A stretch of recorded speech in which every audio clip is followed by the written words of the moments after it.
Police এবং police প্রশাসনের উপর ভীষণভাবে নির্ভরশীল।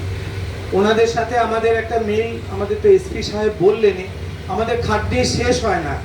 অনেকেই জানতে পারেন না যে ওনারাও যেমন 8 ঘন্টার জায়গায় 12 ঘন্টা 14 ঘন্টা খেটে চলেছেন, আমাদের ডাক্তারদেরও কিন্তু একটা জায়গায় খেটে চলতে হয়। এবং এছাড়াও আমরা দেখেছি বিভিন্ন পেশেন্টের পোস্টমর্টেম, তার সাক্ষী, তার কোর্ট, তার সমস্ত বিষয় কিন্তু আমাদের সাথে পুলিশের সাথে কন্টিনিউয়াসলি কাজ করতে হয়। আর একটা জায়গায় আমাদের তো ভীষণভাবে দরকার, যখন রাত্রিবেলা মানুষজন থাকে না, অনেকে এসে হাজির হন 8 জন 10 জন, একটু ডাক্তার তখন খুবই ভীষণই মানে কি বলবো অসহায় বোধ করে। সেই সময়তেও যদি আমরা পুলিশের কাছ থেকে এই সাহায্যটা পেতে পারি, কেননা একটা মানুষ তার ছোটখাটো কোনো অসুবিধে হলো মানুষ বুঝতে চাইবে না কি কারণে অসুবিধে হলো, কোথায় গাফিলতি হলো। একটা কথা খুব চালু হয়ে গেছে যে গাফিলতি, মানে ব্যাপারটার কোনো আদৌ হলো না, কিন্তু আগেই টার্মটাকে অ্যাপ্লাই করে দেওয়া হলো যে এটা গাফিলতি, কোনো রকম ইনভেস্টিগেশন হলোই না।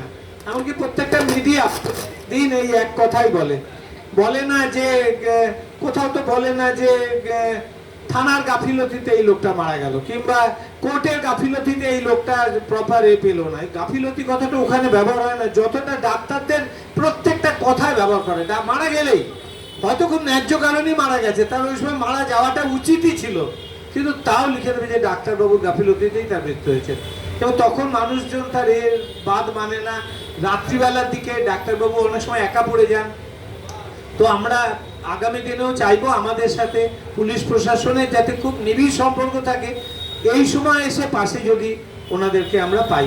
আর সত্যি কথা বলতে আমি গত 1-2 মাস ধরে যে পুলিশ প্রশাসনের অ্যাক্টিভিটি দেখছি, তাতে আমাদের লজ্জা বোধ করছি, কারণ আমরা আমাদের বিভিন্ন সামাজিক এবং পরিবেশের কাজ করেও যে জায়গায় আমরা পৌঁছতে পারিনি, আজকে ওরা খুব কম সময়ের মধ্যে কিন্তু নিজেদেরকে একটা সামাজিক এবং পরিবেশ এনভায়রনমেন্টাল এবং এই যে ডক্টরস ডেতে একটা যে বন্ধন, সবাই যে একসাথে বেঁধে থাকার যে একটা এত ভালো কার্যক্রম ওনারা চালু করলেন, এটা আমরা এত বছর ধরেও কিন্তু করে উঠতে পারিনি। সুতরাং ধন্যবাদ। আমরা নতুন মুখ দেখছি, আমরা পুলিশ প্রশাসনের সম্পূর্ণ একটা নতুন মানবিক মুখ আমরা দেখতে পাচ্ছি। চিরকালই আমরা জানতাম ভয়ে থানায় যেতে নেই, থানায় গেলে হয়তো ব্যাপারটা উল্টো হয়ে যাবে, এইসব ব্যাপার, কিন্তু এখন আমরা যে মানবিক মুখ দেখতে পাচ্ছি, আমরা এটাকে সত্যি ভীষণভাবে অ্যাপ্রিসিয়েট করছি। যারা আমাদের সাধারণ মানুষ, ডাক্তার এবং পুলিশ প্রশাসন যেন সবাই একসাথে একযোগে আমরা কাজ করতে পারি, তবেই কিন্তু এলাকার সবকিছু মিলিয়ে একটা উন্নতি সাধন করা সম্ভব। সবাই